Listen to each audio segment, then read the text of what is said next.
Bell वाला chapter 30। आप exam पे फोकस करो, बाकी का बाद में सोचना, अभी छोड़ दो वो बात सोचना कि क्या होगा क्या नहीं होगा फ्यूचर में। ये बहुत कंट्रोवर्शियल टॉपिक है बहुत दिनों से, तो बट अनफॉर्चुनेटली नहीं हुआ ड्यू।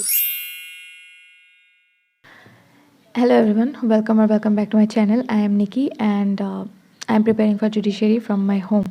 So अभी बज रहा है सुबह के 6:30 और मैं उठ गई थी लगभग 6 AM को। और उठते ही मैंने ब्रश किया, ब्रश करने के बाद मैं सीधा बैठ गई डेस्क पे। और आज मेरा लास्ट डे है BNSS का। मतलब देर ही चैप्टर बाकी है, मतलब कि और 34 का हाफ मेरा हो गया है, मोर देन हाफ हो गया है, 75% हो गया है, बाकी का 25% मैं अभी कर रही हूँ। ख़त्म हो जाएगा ये सुबह सुबह तक ख़त्म हो जाएगा, बिफोर ब्रेकफास्ट मैं ख़त्म कर लूँगी।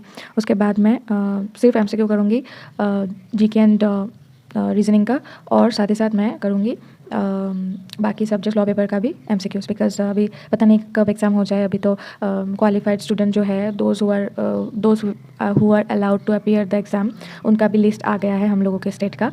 तो अभी पता नहीं कब हाई कोर्ट दे दे एग्ज़ाम और डेट आ जाए, मतलब एक डेढ़ महीना में आई गेस हो जाएगा एग्ज़ाम। ये मुझे बहुत ज़्यादा डर लग रहा है। और मतलब कि मेरा रिवीजन अभी तक नहीं हुआ है, कुछ सब्जेक्ट्स का ऐसे कंप्लीट करके रखा है मैंने बस। और BNSS तो अभी कंप्लीट हो रहा है और बहुत सारे MCQs करने हैं।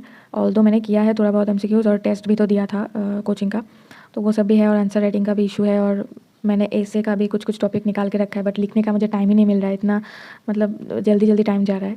सो नेवरदलेस अभी मैं पढ़ती हूँ BNSS। लोगों ने मुझसे क्वेश्चन भी पूछे थे, मुझे लगा कि मुझे एड्रेस करना चाहिए, तो वो मैं करूँगी इस वीडियो में, तो वीडियो को एंड तक ज़रूर देखना।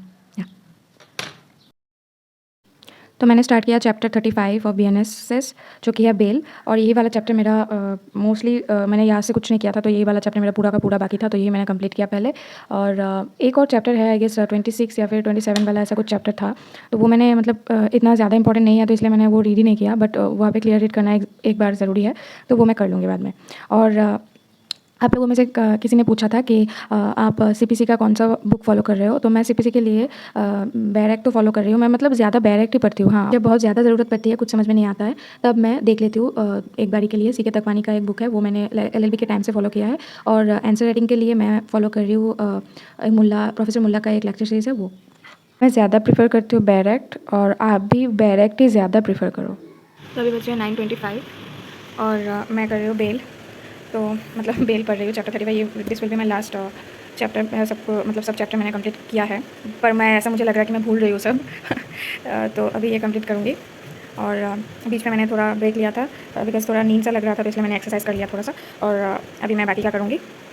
तो किसी ने मुझसे ये पूछा था कमेंट पे कि आप कैसे मतलब पढ़ते हो, एक बार लॉ पेपर पढ़ते हो और उसके बाद दूसरा लॉ पेपर स्टार्ट करते हो कि नहीं, ऐसा कुछ आई थिंक उन्होंने पूछा है। तो देखो, मैं जैसे फॉलो कर रही हूँ, मैं जैसे पढ़ रही हूँ, इसका मतलब ऐसा नहीं है कि तुम्हें भी वैसे करना पड़ेगा, या फिर कोई भी यूट्यूबर से तुम अगर वीडियो मतलब मोटिवेशन के लिए देख रहे हो, तो ऐसा नहीं है कि वो लोग जैसे फॉलो कर रहे हैं, जैसे पढ़ रहे हो, वैसा ही तुम्हें भी करना होगा, ऐसा नहीं है, ठीक है। तो जैसे तुम्हें कन्वीनियंट लगे, अगर तुम्हें लगे कि हाँ मुझे एक लॉ पेपर ख़त्म करके पूरा का पूरा उसके बाद ही दूसरा टच करना है, तो अब तुम कर सकते हो, ऐसा कुछ बैरियर वगैरह नहीं है।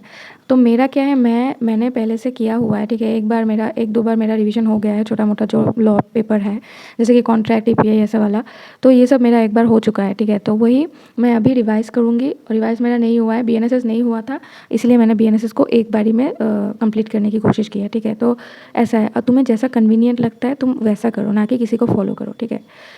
सो यहाँ पे मैंने BNSS आधा मतलब छोड़ दिया था, बीच में कुछ काम आ गया था इसलिए, तो बाद में मैंने शाम को मैंने फिर से स्टार्ट किया। और यहाँ पे बच रहे थे लगभग 4:45, और यहाँ पे मैं वही कंटिन्यू कर रही थी।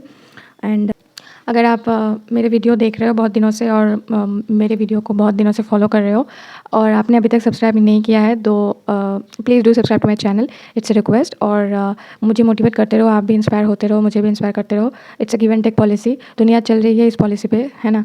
तो फाइनली अभी मेरा कंप्लीट हो गया है BNSS, but the thing is मैं भूल गई थी, एक चैप्टर अभी भी बाकी है मेरा, 20 आई थिंक 27 या फिर 28 ऐसा कुछ था, जो कि इतना ज़्यादा मतलब इम्पोर्टेंट तो नहीं है, बट फिर भी एक क्लियर रीडिंग ज़रूरी है, ठीक है। उसके बाद मैंने MCQ करना स्टार्ट किया BNSS का ही, और कुछ ऐसे मटेरियल्स कोचिंग से प्रोवाइड किया गया था, तो वो मैं सेट कर रही थी लैपटॉप पे। और उसके बाद एक इनविटेशन था हमें, तो वो मैंने अटेंड किया। अभी बज रहा है 9:30 और मैं जस्ट नाउ मैं अभी आई जिस घर में हम लोग का इन्विटेशन था पूजा का, तो उधर से मैं अभी आई प्रसाद पाके। और अभी जैसा मैंने अपना माइंडसेट रखा था, आज का दिन मैं फुल ऑन पढ़ूंगी और पूरा का पूरा प्रोडक्टिव रहूँगी, मतलब रहने की कोशिश करूँगी। But unfortunately due to certain unavoidable circumstances I couldn't. तो मेरा टारगेट मैंने जो बनाया था वो मेरा कंप्लीट नहीं हुआ आज। और हालांकि मैंने BNSS तो कंप्लीट कर लिया है, बट MCQ का जैसा मैंने सोचा था वैसा नहीं हुआ। अभी मैं सोच रही थी कि आप लोगों के कुछ क्वेश्चंस जो आप लोग पूछते रहते हैं हमेशा, और मतलब कुछ क्वेश्चंस ऐसा मुझे लगा कि मुझे इनको एड्रेस करना ज़रूरी है, तो I am gonna address that. तो the first question is from how much time you started judiciary preparation. मैंने ये पहले भी बोला है, मेरा ऑलमोस्ट 1.5 ईयर हो गया है जुडिशरी की प्रिपरेशन मैंने स्टार्ट किया है। और देन उसके बाद MCQ बुक जो आई थिंक बहुत सारों ने पूछा है कि आप कौन से MCQ बुक से MCQ कर रहे हो प्रैक्टिस, तो इट्स सिंगल पब्लिकेशन बुक। मैंने पहले भी बहुत बार आई थिंक बोला है, तो ये है सिंगल पब्लिकेशन का बुक, ठीक है। ये 3 हिस्सों में डिवाइडेड है।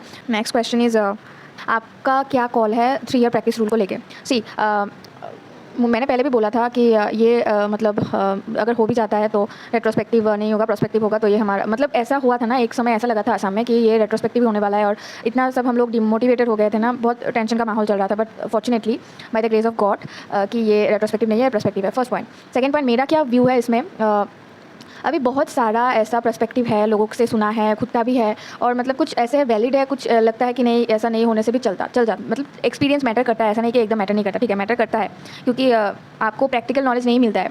हाँ, मतलब हम लोग जब से जुडिशरी प्रिपरेशन हम लोग स्टार्ट करते हैं, अगर आप बिना प्रैक्टिस के आप अगर जुडिशरी प्रिपरेशन स्टार्ट करते हो तो आपको एक मतलब थियोरेटिकल नॉलेज ही मिलता है, और प्रैक्टिकल लाइफ में बहुत मतलब ये थियोरेटिकल नॉलेज इतना काम नहीं करता है ना। प्रैक्टिकल लाइफ में बहुत कुछ अलग होता है, ठीक है। तो उस बारे में हम लोग को पता नहीं होता है अगर हम लोग प्रैक्टिस नहीं किए हैं तो। और भी आई थिंक ऐसा कुछ मैंने सुना है कि एक मजिस्ट्रेट को ऐसा बहुत सुनना पड़ा एक सीनियर एडवोकेट से, कुछ माइनर चीज़ें जैसा होता है प्रैक्टिकल कोर्ट रूम में वैसा उनको पता नहीं था, तो इसलिए बहुत कुछ सुनना पड़ा उन्हें सीनियर एडवोकेट से। So this was very like it's embarrassing ना। मतलब हर एक चीज़ में ना सोसाइटी ऐसा है कि मतलब हमेशा लड़कियों को ही प्रॉब्लम होगा, और मुझे ऐसा लगता है कि ये बोलने से और ज़्यादा प्रॉब्लम होता है लड़कियों को, ठीक है। हम ज़्यादा मतलब लड़कियों को दबाते हैं ये बात बोल के कि लड़कियों को प्रॉब्लम होगा ज़्यादा। मतलब हम ही सोसाइटी मतलब इक्वलिटी नहीं दिखा पा रहे हैं, तो हम लड़कियां ही इक्वलिटी नहीं दिखा पा रहे हैं, तो बाद मतलब दूसरा कोई क्यों ही दिखाएगा, है ना। हमेशा हर एक बात पे यही कंप्लेन है, हर एक चीज़ को लेके मैंने देखा है कि लड़कियों को ज़्यादा प्रॉब्लम होगा, लड़कियों को मतलब एनीवे अभी इसमें मैं डिबेट करने बैठूंगी तो बहुत ज़्यादा लंबा हो जाएगा वीडियो, और बहुत सारे हेट्रेड स्प्रेड होंगे मेरे खिलाफ। So anyway I don't want that, because अभी मुझे माइंड पूरा क्लियर रखना है, अपना माइंडसेट ठीक रखना है। तो मेरा कॉल यही है कि मतलब अभी जो हो गया है तो अभी वो सोच के फ़ायदा नहीं है कि क्या होगा, मतलब क्या हो गया है, क्या मतलब ये बहुत डिमोटिवेट करने वाली बात है। मैं ये नहीं सोचूंगी और ना ही मैं ये सोचने के लिए किसी को मजबूर करूँगी, ठीक है। मैं अभी यही सोच रही हूँ, मेरे दिमाग में अभी यही है, मेरे पास एक अपॉर्चुनिटी है और मैं इसका पूरा का पूरा फ़ायदा उठाने की 100% कोशिश करूँगी। बाद में जो होगा मैं मतलब I will face it off. That's it for today, thank you so much for watching, and if you are watching till now like I am very grateful to you. और सब्सक्राइब कर देना और मोटिवेट करते रहना। मिलते हैं next blog में, तब तक के लिए बाय बाय, टेक केयर, और अच्छे से पढ़ो, ध्यान लगा के पढ़ो, फोकस रहो, ठीक है। Bye bye.